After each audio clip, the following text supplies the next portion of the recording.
Oh, hello. I didn't see you there. Yes, hello. I am here for the San Diego Comic-Con. Beep boop beep. Hello, my unicorns! Today is round 2 of the San Diego Comic-Con haul, which I've been really bad about uploading since the last one. You've all been messaging me being like, Molly, what the fuck is your deal? And I'm like, I'm sorry.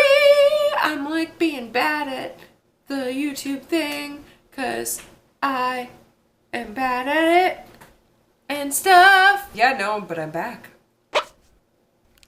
Okay, yeah, let's talk about the things that I got at San Diego Comic-Con because they are all amazing.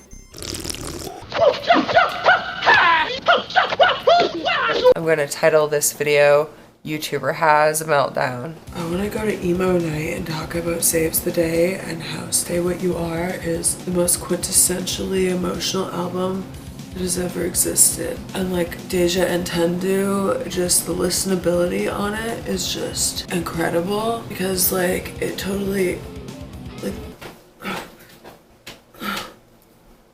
don't you dare forget I love Sunny Day Real Estate because that's the original emo.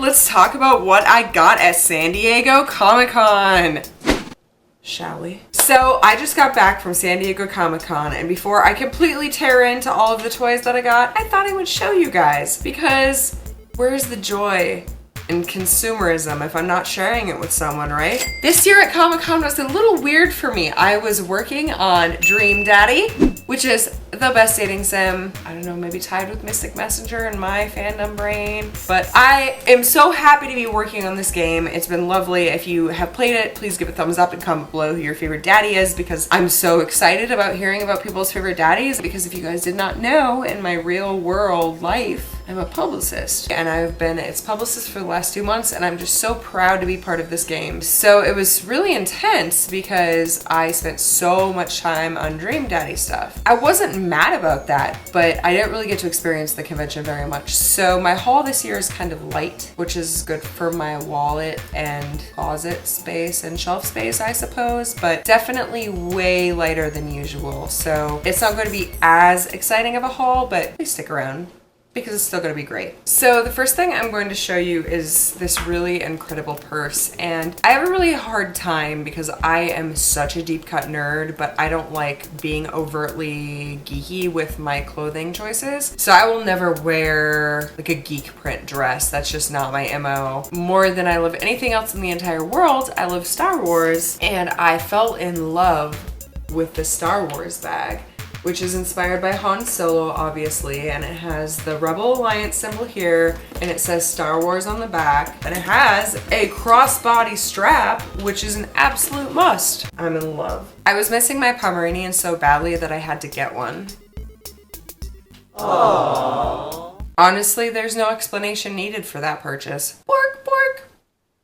Per usual, my main focus of the convention was my deep obsession with Tokidoki. You know how Dougie is in the new season of Twin Peaks where if you put coffee in front of him, he just runs along like a horse following a carrot? That's how I'm with Tokidoki. If you put the promise of Tokidoki in front of me, I'm just gonna like waddle along like a penguin that has issues. And I'm so happy because I was second in line for Tokidoki this year on preview night and I took full advantage of that. So what I got is a full flat of Unicorno Series 5, and I'm going to do an unboxing for the other Unicornos that I got, but I got a little restless with these ones and opened them all at the train station on the way down here. So I'm just going to show you this incredible herd in this box. Look at all these precious babies.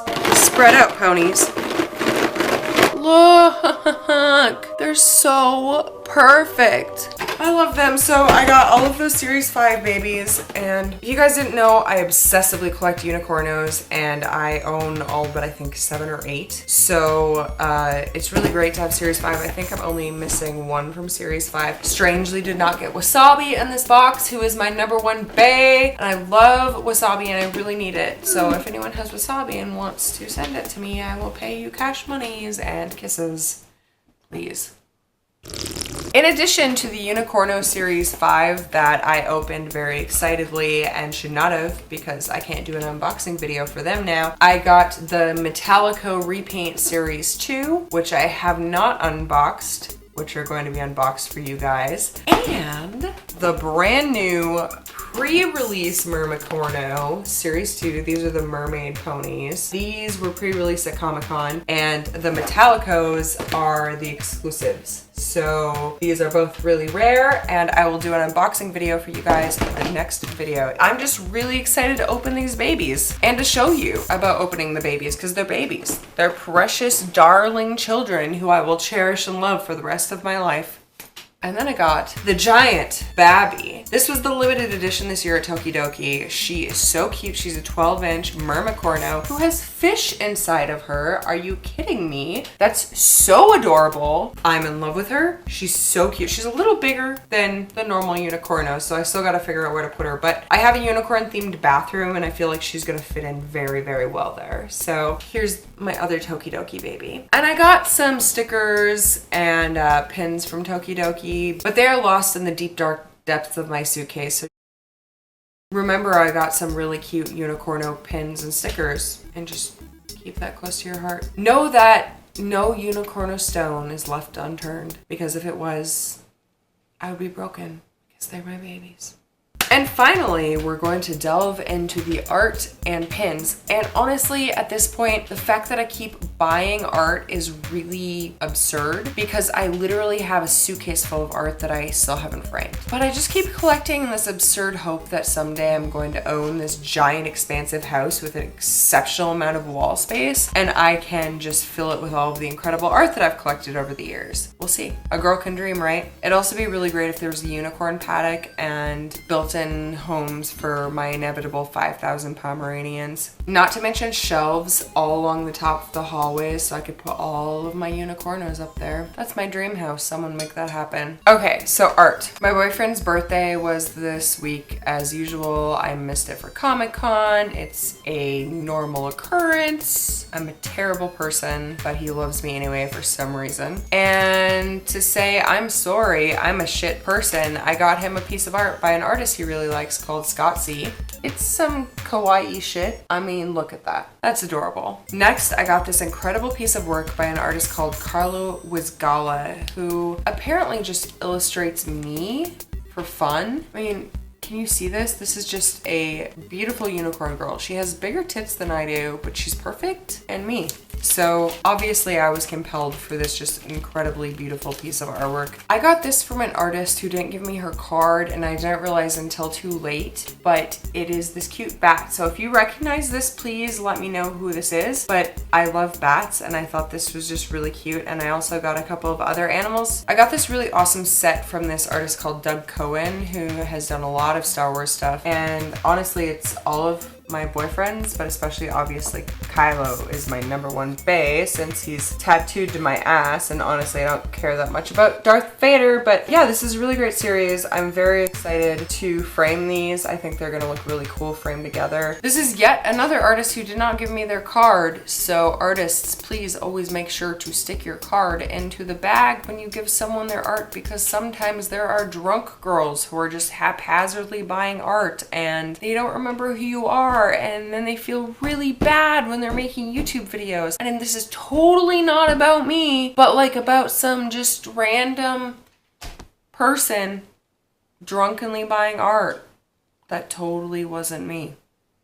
Anyway, this artist who did this thing is really great. Look great, artist. Oh my god, it's Hedwig on Privet Drive. That's so adorable. And then on the other side is Errol, and I don't know who I'm going to frame. I think Hedwig because she's my baby and I have her tattooed to my side, but look how cute Errol's being. And God, they're just evil. Evil, evil tactics to make me want to frame 2. So I should have gotten 2. I should have gotten 2. Okay, so this is really cool and honestly was probably my most unnecessary purchase from the convention, but I felt like I couldn't walk by it. So my favorite movie of all time, yes, even over Star Wars, which I know is completely scandalous, but I love it so much, is The Thing. I love The Thing in a deep visceral way that it's hard for me to express. I just think that it's a perfect movie, and particularly a perfect horror movie. It's my favorite movie ever. So I was walking by a booth and I saw this. Look how thick this is. This is an art book about The Thing. And within the pages, every single page is a piece of art about The Thing by a different artist. So this is just a mind-blowingly beautiful book. I have a hard time buying art books because when I buy art, I want to be able to display it. But as I said earlier, I've run out of wall space. So the idea of having a book full of art that was inspired by and drawn of my favorite movie of all time really appealed to me. So I bought it, and the guy who was selling it was this guy named Jonathan Lamantia, and he did this incredible piece within the book, and I would show you within the book, but I don't need to because he actually gifted me a print of his piece from the book, and it's very intense and I love it. So what it reminds me of, his style reminds me of Scary Stories to Tell in the Dark, which was one of my favorite books when I was a kid, and he was very thankful for that assessment. So that art's really cool and amazing, and I feel very lucky and blessed that he gifted that to me. And also this book honestly is just, it's so amazing, and it also weighs like 10 pounds. My luggage on the train back home was overweight until I took this book out of it.